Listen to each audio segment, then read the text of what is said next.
Kevin Fabrizzi here, talking sports with you again. I wanted to go through some of the NBA storylines from the first half of the year. Some surprises that I've seen.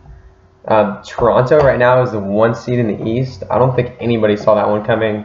I mean, obviously they've been a contender in the East for the past couple of years, but suddenly they're putting it together, playing a little bit more free, shooting more threes, been in that mid-range a little bit. DeRozan still excels in the mid-range, but all of a sudden they're the 1 seed and nobody's really talking about them at all. They don't get their due at all. Everyone talks about Cleveland and they talk about the Celtics, and everyone presumes that those two are going to be the final ones left in the East. But this Toronto team can play, and right now with Boston struggling, we might be looking at a Toronto and Cleveland Eastern Conference final. So watch out for that.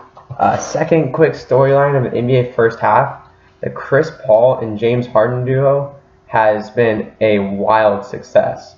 I know coming into the year, I was really concerned about how are these two guys going to mesh together. You have two ball-dominant players, need the ball in their hands, like distributing and running the entire offense. And it seemed to me that there's going to be a little bit of a clashing there, trying to figure out how to play together. But at this stage in his career, Chris Paul has kind of said, you know what, I'm going to step back. Harden, this is your team. You do you. And Paul's worked wonders off ball, and then when James takes a seat, he comes in and plays like the all-star that he is. And wow, good job, Chris Paul, James Harden. I believe they're something like 27-1 when both of them play. Remarkable. That what they've been able to do, leading the Rockets to the best record in the NBA for the first half of the season. Great accomplishment. Now, do I think they're the favorite in the West? By all means, no. Golden State's still the best team by far. But what they've been able to do in such a short period of time really speaks volumes to both those guys kind of sacrificing for the betterment of the team. I mean, Harden's still getting his stats, but I guess more so Chris Paul in this case. I mean, he's still putting up great stats. I think he's averaging like 20 points, 8 assists. But he's really taken that backseat role and said, you know what, I don't have to be the alpha here. I can be the Robin to Harden's Batman, and good for him. And you know, it'll be interesting to see what happens going forward in the West playoffs, whether Houston can hold on to that number 1 seed. I think the only way they have a chance of beating the Warriors moving forward is if they hold on to that 1 seed. So it's vital that they get the best record right now. For Golden State, I don't think it's nearly as important. Other cool storylines from the first half of the year, the intriguing Rookie of the Year conversation. Ben Simmons has come out of the gate, triple-double, walking triple-double, night in and night out. Has some struggle shooting, but dude's put on a show. He looks like a man amongst boys, especially as, a 20, 21-year-old. But the surprise of the year, this guy named Donovan Mitchell for the Utah Jazz. He was, I believe, the 13th or 14th pick in the NBA draft. Acquired in a trade for Trey Lyles. The Jazz traded with Trey Lyles to the Denver Nuggets, got their pick, and drafted this kid named Donovan Mitchell out of Louisville, who was supposed to go back to college. He wasn't planning on coming out until the draft draft scout said that he would come or be selected in the first round, and all of a sudden he's leading the way for this Jazz team. The Jazz started off slow, had a lot of injuries. Favors was out, Gobert was out. It seemed like everybody on that front line had a few games of injuries and whatnot, but don't look now. The Jazz have on an 11-game winning streak, and they're on fire. And this kid, Donovan Mitchell, is their leading scorer throughout that time, and he's led them to greener pastures. Everyone assumed that when Gordon Hayward left, it was going to be a disaster for the Jazz. They were going to have to tank. And because of this Donovan Mitchell kid, he's almost overnight turned around the prospects for that entire organization. Right now, I believe they're the 10th seed in the West. So they're obviously not in the playoffs, but what he's been able to do, I think he's seriously garners consideration for the Rookie of the Year. He hasn't been a great efficient scorer throughout the first half of the year. I think he's only shooting about 44%, but he's come up clutch for his team night in and night out, been the leading scorer on a team that sometimes can struggle to score, although recently they've been on fire from three and have put up points in bunches. I mean, you look at Utah as a historically defensive-minded team, and all of a sudden they're able to put up 120 points a game in the last, handful of games. And they've just really exploded, and it's all because of this Donovan Mitchell kid, and that's something to look for going forward. It's going to come down, I think, to Simmons and Mitchell, and it's really a toss-up. Both guys could potentially lead their teams to the playoffs. Obviously, Simmons does have Embiid there to help him out, but I think both candidates this year are deserving. Whereas, I mean, last year we had Brogdon. There wasn't a whole lot of deserving candidates. Mitchell and Simmons deserve it. It'll be interesting to see what the voters decide. For me, it's a coin flip. I mean, we'll have to see how the rest of the season plays out to figure out who will get the upper hand. But right now, I think they're about as even as it can get. Some of the big stories from the first half of the year. I think the one that comes to mind the most is the rise, fall, and then the rise again of the Cleveland Empire. And everyone's like, oh, I remember when it started off, Boston went off to the hot start, winning a bunch of games in their first start, one of the hottest starts in franchise history. And then Cavs like, all right, we see what you're doing. Rip off 18 and 19. Everyone's like, okay, Cleveland's back. They're going to be good with this Isaiah Thomas, Dwayne Wade group. Like, I mean, I think they won 18 and 19 without Isaiah. It's like, all right, we're going to bring Isaiah back, and the Cleveland's going to easily be the best team in the East. They bring Isaiah back, and all of a sudden the team just looks discombobulated, fall apart. They can't defend anybody, aren't working as a team. There's team meetings left and right trying to resolve issues. Isaiah Thomas calling out Kevin Love, and all of a sudden everyone's wondering what's wrong with Cleveland. They're in loads of trouble. And then a week ago, Kobe Altman pulls off the moves of the decade, getting Isaiah Thomas out of that locker room, bringing in Jordan Clarkson, Rodney Hood, Larry Nance, and George Hill. And all of a sudden, Cleveland, in the 2 games that they played with a new starting lineup and all those new guys, 2-0 against a really good Oklahoma City team and a really good Boston team. And now everyone's like, oh my gosh, the Cavs are the favorite. They might beat the Warriors. And while I agree that they're probably the favorite in the East, let's tone that down a little bit. And here's why. The Cavs, obviously, they brought in a lot more youth and athleticism. There's a lot more energy back in the building. LeBron's playing at a higher level right now. But keep in mind, they've been together 2 games. They haven't had a chance to face any adversity yet. Oftentimes, when things are going well and you're winning, everything seems to just be working. And everything's great in the locker room, but when you hit some adversity, that's the true test of a team. How is this Cleveland team going to respond if they lose back-to-back? How are they going to respond if they lose game 1 at home against the Celtics in the Eastern Conference Finals, or if they lose game 5 at home in the Eastern Conference Finals? It'll be interesting to see what happens there.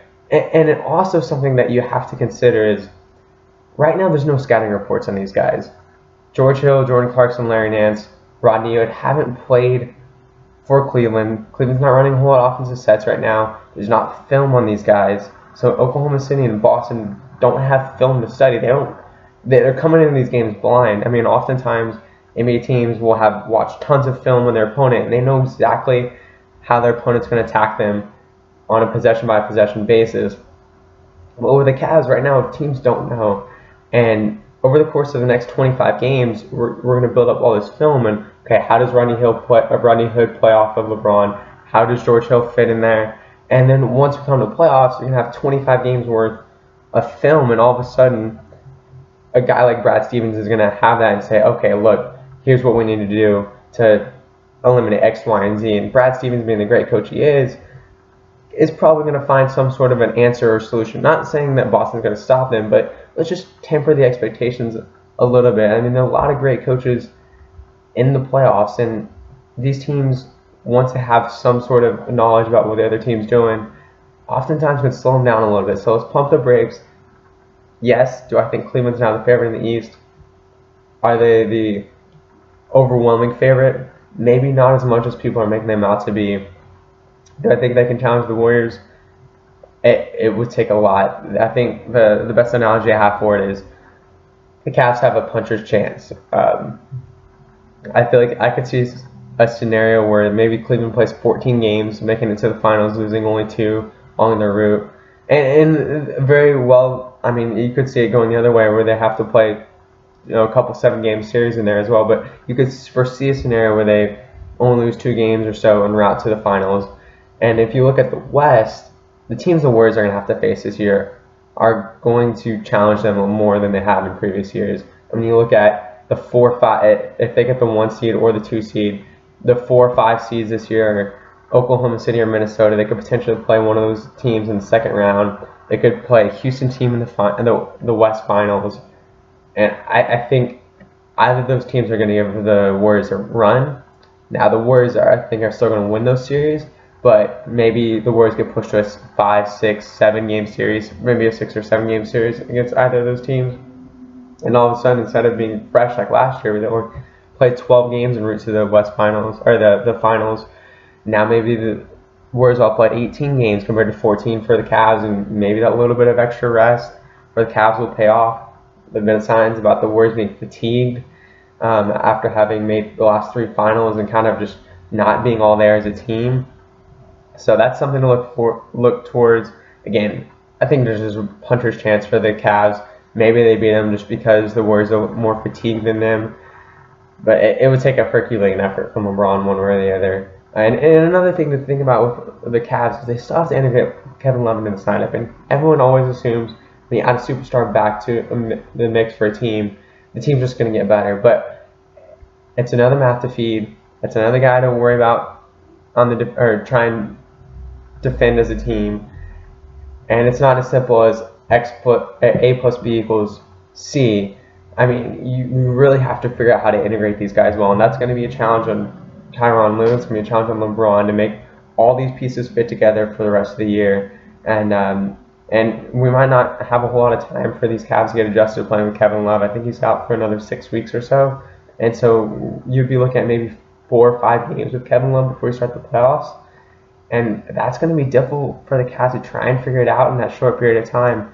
I mean, if anybody can do it, it's LeBron. But you never know what are they going to do with the Tristan Thompson scenario? Are they going to bring Thompson off the bench now if you have Love? Are you going to start him? Do you start Larry Nance Jr. at some point? There's a lot to figure out for Cleveland, and then there's going to be some adversity coming soon, and it'll be interesting to see how this team handles that. Moving on, another big story from the first half is, oh my gosh, Golden State doesn't have the best record in the West. Houston's got the best record. Golden State's in trouble. Now, let's just slow down on that a little bit. Golden State's still the best team in the league. They have the most talent by far. Bench probably isn't as deep as it has been in previous years. Iguodala is slowing down a little bit. So is Livingston. David West isn't young anymore. But these guys have made it to 3 straight finals for a reason. And if you look back throughout the last 8-9 years, LeBron and company, when they've made the finals, they've only had the number 1 seed twice. So this idea that Golden State's not going to make the finals if they don't have the 1 seed, I think it's just ludicrous. Golden State can win anywhere, anytime. As hot as they get, they don't need that crowd behind them to win. I mean, on any given night, Curry, Durant, Thompson can drop 40 on you. And they have a great defensive potential. When they want to play defense, they can lock you down. And this idea that they're in any way in trouble if they don't get the 1 seed, I think it's just completely overblown. They're the best team in the league by far, the most talent. Houston, I mean, they've done a lot this year, but even with home court advantage, the Warriors would be favored. I mean, I don't think at the end of the day the Rockets can guard the Warriors. Maybe the Rockets can score with the Warriors, but when the Warriors want to play defense, I feel like it'll be difficult for the Rockets to score on them just because of how long and athletic that Warriors team is. Let's not forget, Klay Thompson is one of the best on-ball defenders in the league. Draymond Green was a Defensive Player of the Year last year.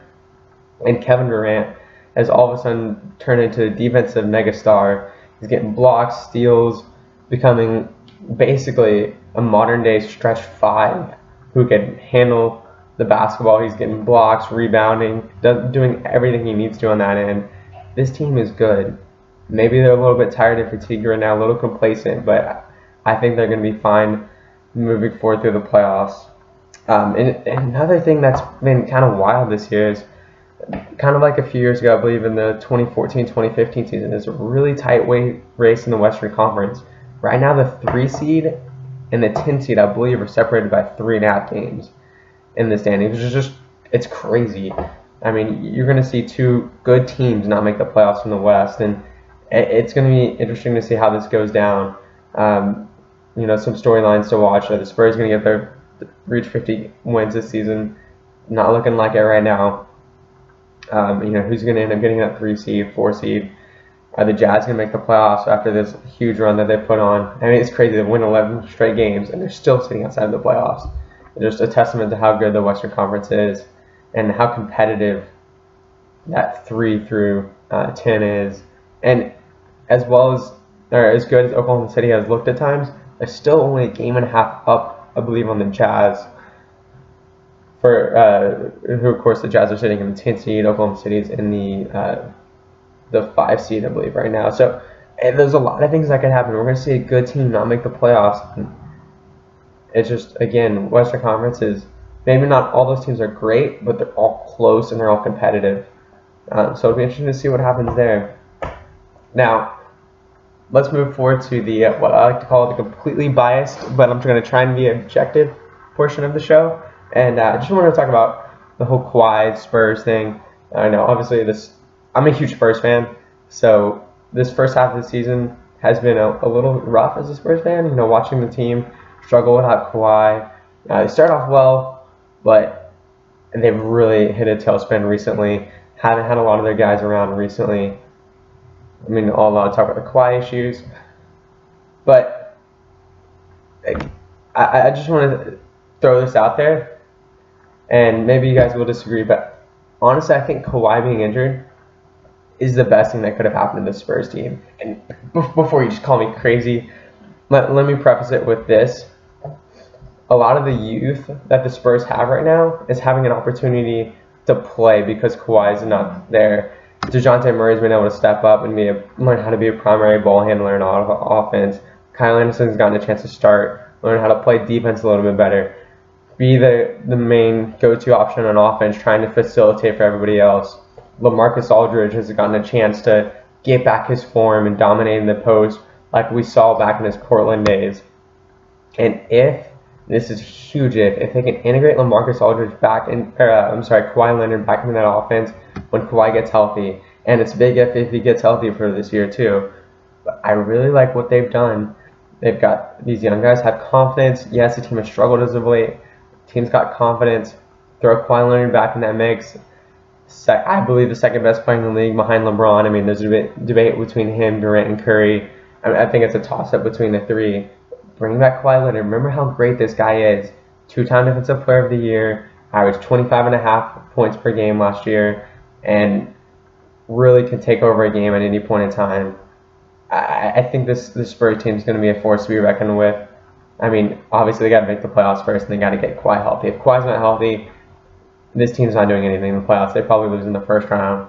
But if Kawhi gets back, I could see them making a serious run against the Warriors or the Rockets. And who knows when it comes to a playoff series. I mean, crazy things have happened. I mean, we look back a couple of years ago, LeBron and company, with probably far less talent than the Warriors, come back from a 3-1 deficit to win in 7. I mean, you never know what's going to happen. Maybe you could see a series where Kawhi just takes over. You know, maybe that Spurs team can defend the Warriors. I don't think there's a team in this league that can defend the Warriors, but if there's any team that has a chance, I think it would be the Spurs. DeJounte Murray has shown a lot on the defensive end. They have Danny Green, who's one of the best on-ball defenders in the league. Kawhi Leonard, reigning Defensive Player of the Year. And then I think you could throw out a lineup of Murray, Green, Kawhi, maybe a Rudy Gay or Kyle Anderson, and then Marcus Aldridge.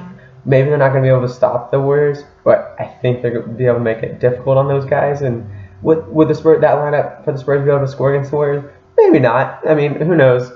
They might not be able to score with them at all. They might be able to slow down the Warriors, but they might not be able to score in it. Obviously, if you can't score, you're not going to win. It'll be interesting to see how that plays out. I would love to see the Spurs get the chance against the Warriors this year. I mean, last year with the Kawhi injury, it kind of took them out of it and didn't give them the chance really to compete with the Warriors. So I'd love for a redemption for them. And again, totally biased on the subject. I think the Spurs could potentially be the biggest threat to Golden State. We'll see how that plays out. But yeah, I think that's my thoughts on the first half. Hope you guys enjoyed, and enjoy the All-Star break and this wild finish coming up in the next 25 games of the regular season or so. It'll be crazy playoffs as well. So, hope you guys enjoyed. Thanks for stopping by.